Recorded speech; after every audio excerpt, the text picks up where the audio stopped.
आज आपकी मुलाकात हम करवा रहे हैं डीआरएम जोधपुर आशुतोष पंत जी से। पंत जी, बहुत बहुत स्वागत है आपका। नमस्कार, आपका भी और श्रोताओं का भी अभिनंदन। सर, आज से 200 ट्रेन शुरू हो रही, तो रात को चैन की नींद सो ही नहीं पाए होंगे आप तो।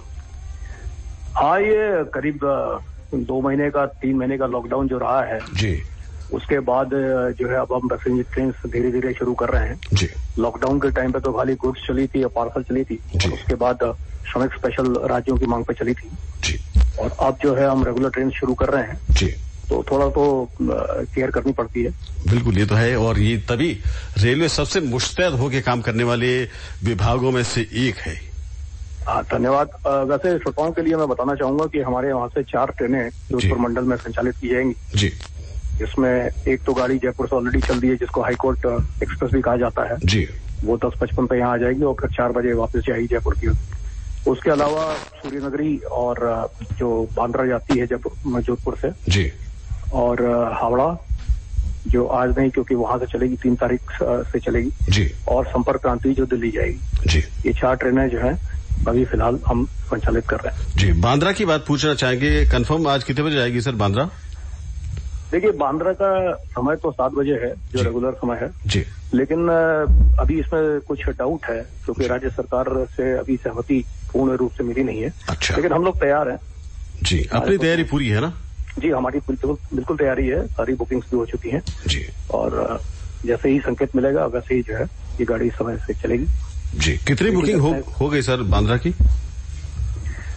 डिटेल तो मैं आपको नहीं दे पाऊंगा, ऐसा कि लगभग पूरी भरी हुई है जी। अब एक्चुअली कितने जाते हैं क्योंकि कल भी ये था कि कुछ ट्रेनें जो है लास्ट मिनट पे कैंसिलेशन हुए हैं जी, तो वो तो जिसमें फाइनल चार्ट बनता है जी, वो तो रूटीन में जो हो रहे हैं वो होते हैं, वो अगर रेगुलर डे होते हैं तभी हो सकते हैं जी। जी सर, ये जानना चाहते हैं कि घर से आदमी रेलवे स्टेशन तक आए, गाड़ी में सुरक्षित बैठ जाएं, उसके लिए क्या क्या व्यवस्थाएं हैं रेलवे? जी हाँ, ये बहुत अच्छा सवाल पूछा आपने। मैं इसको सीक्वेंशियली बताना चाहूंगा जी। बताएं सर।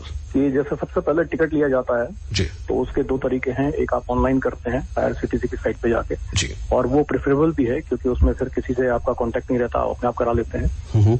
और दूसरा, जो लोग ये नहीं कर सकते उनके लिए करीब 21-22 स्टेशन पे हमने PRS काउंटर भी खोले हैं। अच्छा। वो वहां जाके इसको बुकिंग करा सकते हैं अपनी जी, और रिफंड भी जिन लोगों को कराना है उनके लिए वो भी PRS में करा सकते हैं। उसके बाद जब आप स्टेशन पर आते हैं जी, तो कुछ गाइडलाइंस हैं जो प्रसारित भी की गई हैं विभिन्न मीडिया से। उसमें सबसे पहले तो ये देख लीजिए कि आपका टिकट कंफर्म होना चाहिए। अच्छा। वेट लिस्ट पैसेंजर को हम अलाउ नहीं करेंगे, RAC अलाउ हो जाएगा जी, बट वेट लिस्ट अलाउ नहीं करेंगे। ये अभी की गाइडलाइंस है क्योंकि एन रूट बुकिंग में हम किसी को भी जैसे खाली होती है सीट तो वेट लिस्ट को दे देते हैं जी, वो सिस्टम अभी नहीं चल रहा है।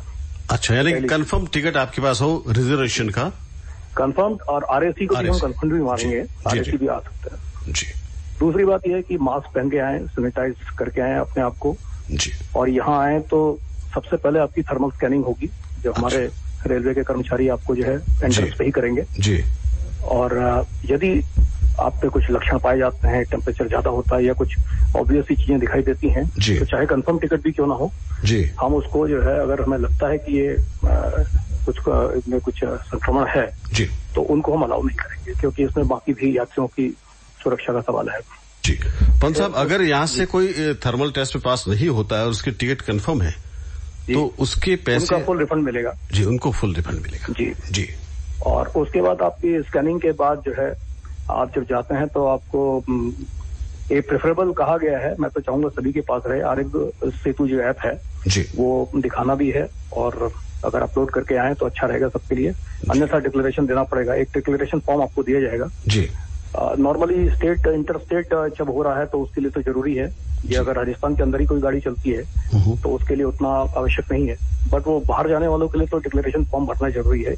जब वो डिबोर्ड करेंगे जैसे स्टेशन पे, वहां पर वो स्टेट गवर्नमेंट के जो भी चेक वाले होंगे उनको वो फॉर्म दे देंगे। अच्छा। उसमें उनकी पर्सनल डिटेल सारी लिखी होंगी जी। इसके अलावा मैं ये कहूंगा कि जो स्टेशन पर जब आप आए तो सोशल डिस्टेंसिंग पूरी तरह फॉलो करें जी, हमारे लोग भी वहां पर गाइड करने के लिए हैं जी, और अनाउंसमेंट जो भी हो रहे हैं उनको फॉलो करें जी। और सबसे बड़ी बात यह है कि जो स्मोकिंग और थूकने की जो वो है जी, इसको कदापि ना करें क्योंकि अगर ये पकड़े जाएंगे तो हम इसको जो है टॉलरेट नहीं करेंगे, क्योंकि पुनः जो है बाकी यात्रियों की सुरक्षा की बात आ जाती है। बहुत जरूरी।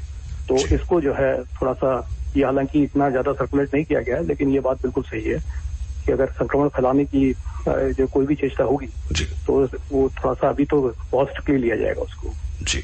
और ये भी बता दें कि दूसरी जो हमारी रतनाडा एंड में जो एंट्री है वो भी बंद है।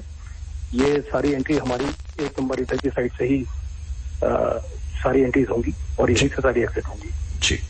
तो ये सारे आपके। एक चीज और मैं पूछना चाह रहा हूँ पंत साहब, ये जो डिस्टेंसिंग वाला मसला है जी, उसके लिए क्या रेलवे ने कोई व्यवस्था की है? देखिए, रेलवे ने तो डिस्टेंसिंग के लिए 1-1 मीटर 1.5 मीटर पे जो है गोले बना के लगाए हैं और हमारे आदमी भी वहां पर मौजूद हैं, आरपीएफ के भी और कर्मचारी भी, जो लोगों को गाइड करते रहेंगे कि कतार में आए, थोड़ा डिस्टेंस बना। और ये हो भी रहा है, ऐसा नहीं कि अभी आज भी कई गाड़ियां जो चल चुकी हैं उनके वीडियोस फोटो मेरे पास आ चुके हैं। सब जगह लोग फॉलो कर रहे हैं, क्योंकि ये सबको अपनी जान प्यारी है और सब लोग जो है इसको फॉलो कर रहे हैं, अपने आप ही स्वतः ही फॉलो कर रहे हैं। उसके लिए किसी को कहने की जरूरत नहीं है जी। लेकिन फिर भी यह है कि आप बैठे हुए हैं और फिर उसका इधर उधर घूमने लगे, उसको थोड़ा अवॉइड करें। जितना आप दूसरों के कांटेक्ट में आएंगे उतना हमारे कहने से कम होगा। मैं तो ये कहूंगा कि हमारे लोग 100% एफर्ट भी करेंगे तब भी जो है उसका इफेक्ट जो है सिर्फ 40% रहता है। 60% तो यात्रियों को खुद ही करना है। उनको खुद देखें, दूर रहें, अपना जहाँ पे बैठे हैं उसके बाद चले जाएं तो जाके अपने कोच में बैठ जाएं, वही ठीक रहेगा। अच्छा, कोच में बैठने पर भी ये डिस्टेंस रहेगी या आपस में थोड़ा सा ऐसा व्यवस्था क्या की आपने उसकी? कोच में बैठने की ऐसा है कि कोच में जो जैसी सीट्स अलॉट हुई हैं या बर्थ अलॉट हुई हैं तो उसमें तो जो है जो जितने डिस्टेंस है वो तो ऑलरेडी उसको तो चेंज नहीं किया जा सकता जी। बट ये है कि जब आप कोच के अंदर जाएं तो वहां पर जो है आप अपने उसमें बैठे रहें, टॉयलेट जाएं तो देख लें कि जो है ज्यादातर लोगों से कांटेक्ट में न रहें। अच्छा, तो ये थोड़ी चीजें ऐसी हैं जो हम डिपेंड करते हैं, हम ट्रस्ट करते हैं कि हमारे यात्री खुद ही जो है ये इसको फॉलो करेंगे। बहुत सारी चीजें फोर्स से जो है इम्प्लीमेंट नहीं की जा सकती जी, बिल्कुल अंदर से ही आएगा तो ये चीजें जो है आराम से हो जाएंगी और मुझे पूरा भरोसा है कि हम लोग करेंगे ऐसा जी। अच्छा, क्या कोच रवाना होने से पहले और बिल्कुल खाली होने के बाद सैनिटाइज वगैरह की व्यवस्था भी आपने जरूर की होगी? 100% होती है। जो भी गाड़ी यहाँ आएगी वो अगर वो प्लेटफॉर्म रिटर्न गाड़ी है तो यहीं पे उसको जो है पूरी तरह सैनिटाइज करके फिर लॉक कर दिया जाता है और तभी खोला जाता है जब गाड़ी दोबारा जाने को हो। और जो गाड़ी वॉशिंग लाइन पे जाती है उसको वहां भी ले आके सैनिटाइज करते हैं। जब आती है गाड़ी तो पूरी तरह सैनिटाइज आती है जी। अच्छा, एक दृश्य दिमाग में आता है, जब गाड़ी रवाना हो जाती है थोड़ी देर जाने के बाद एक टीटी आते हैं टिकट चेक करने की व्यवस्था, तो उनके लिए कोई अलग किट वगैरह आपने प्रोवाइड कराया होगा? हमारे जितना भी स्टाफ, जो भी टीटी हैं, एसी अटेंडेंट्स हैं, जो भी साथ में जाएंगे, एस्कॉर्टिंग वगैरह आरपीएफ जा रही है तो वो पूरी प्रोटेक्टिव उसमें रहेगी। उनकी जिम्मेदारी वो पूरी तरह रेलवे की है तो वो हम उसको सुनिश्चित कर रहे हैं जी। कोई ऐसी व्यवस्था कि अगर यात्री रवाना हो चुका है और बीच रास्ते में उसकी तबीयत थोड़ी सी बिगड़ती है जी तो उसके लिए भी कुछ व्यवस्थाएं रेलवे ने की है? देखिए, ऐसा है, उसमें अगर किसी की तबीयत खराब होती है तो उसका जो चाहे यात्री है या वो स्वतः अपने जो है हमारे जो ट्रेवलिंग रेलवे मैन है, आरपीएफ के हैं या जो एस्कॉर्टिंग टीटीज हैं, उनको वो इन्फॉर्म कर सकते हैं और उनकी कंडीशन देखते हुए जो भी नेक्स्ट स्टेशन जहाँ पे भी हम मेडिकल फैसिलिटीज अवेलेबल होंगी या नहीं भी होंगी, अगर आइसोलेशन की फैसिलिटीज हैं अगले स्टेशन पे तो हम वहाँ उनको उतार देंगे और स्टेट गवर्नमेंट को इन्फॉर्म कर देंगे जी। अच्छा, एक शब्द हम बहुत सुनते हैं इन दिनों में, श्रमिक एक्सप्रेस जो जी।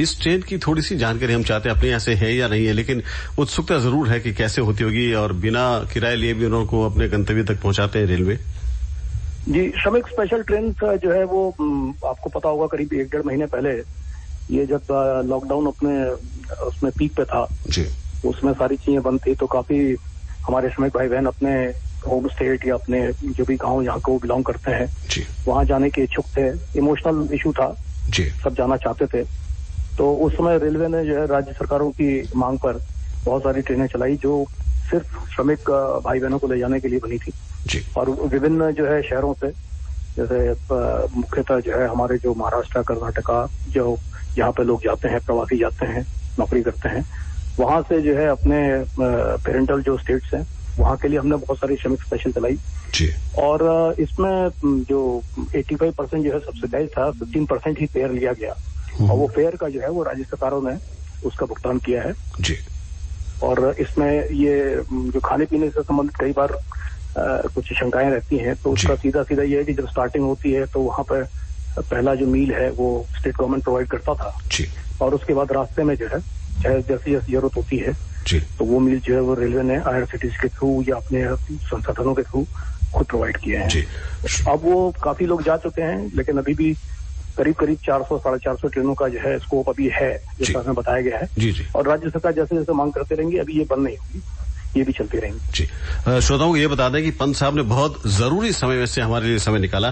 थोड़ी देर बाद पहली गाड़ी आने वाली है, उनको रिसीव भी करना है। खाने पीने की व्यवस्थाएं जो मिलती है अपने रेलवे स्टेशन पे, वो क्या अभी शुरू हो गई है? चिप्स के पैकेट्स वगैरह जो होते हैं। हाँ, ये शायद मैं इसको बताना भूल गया जी।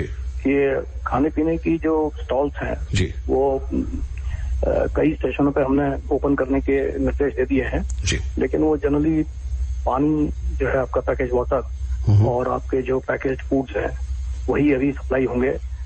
मेरा लेकिन ये पर्सनल ये क्या सुझाव है जी, यदि मैं खुद यात्री की तरह ट्रेवल करता तो मैं अपनी पानी की बोतल, अपना खाने का जो है सामान अगर खुद लेके चलो तो जितना संक्रमण का जो खतरा है वो मिनिमम होगा। बिल्कुल मेरे तो यात्रियों से यही अनुरोध है अगर वो खुद लेके चले। वैसे हम सपोर्ट के लिए अगर कभी भी जरूरत होगी तो स्टेशन पे है, प्रोवाइडेड है। और इसी संबंध में एक और चीज कहूंगा कि एसी में जो एसी क्लासेस हैं उसमें पहले हम लोग पेट्रोल दिया करते थे, वो अब नहीं दिया जा रहा है। तो इसकी जो है यात्री खुद अपना जो है व्यवस्था कर लें। वैसे टेम्परेचर उसका जो है हमने इतना रखा है 24 से 26 के बीच में कि शायद लेने की जरूरत ना पड़े, लेकिन फिर भी अगर किसी को लगता है कि इसकी आवश्यकता है तो वो अपने साथ अपना पर्सनल लेके चल सकते हैं। ये रेलवे प्रोवाइड नहीं करेगी जी। पंत साहब, सिर्फ जाते जाते एक सवाल और, उसके बाद आप कोई सुझाव देना चाहें यात्रियों को? तत्काल की सुविधाएं क्या रहती है और क्या कहना चाहते हैं यात्रियों को आप? तत्काल भी स्टार्ट हो गया है। अब तो वो 120 दिन वाला भी जो पहले 30 दिन का था, 30 जून तक का था, अब वो 120 दिन का जैसे पुराना सिस्टम था वो सिस्टम अब चालू हो गया है और तत्काल उसमें बिल्ट इन है। तो तत्काल की सुविधा भी अब से शुरू हो चुकी है जी। और जहां तक सुझाव की बात है यात्रियों को, मैं तो यही कहूंगा कि बिल्कुल पैनिक ना करें, हम लोग आपके साथ हैं। एक दूसरे के सहयोग से हम लोग अगर चलेंगे तो कोई कारण नहीं कि हम लोग इसको जो है पुनः जो है नॉर्मलसी पे नहीं आए। मैं सभी का सहयोग इसमें अपेक्षित है जी। पंत साहब, जरूरी में से समय आपने निकाला, क्योंकि आपकी आज से शुरुआत होने वाली, मशक्कत होने वाली, आपने समय निकाला। बहुत बहुत धन्यवाद आपका। बहुत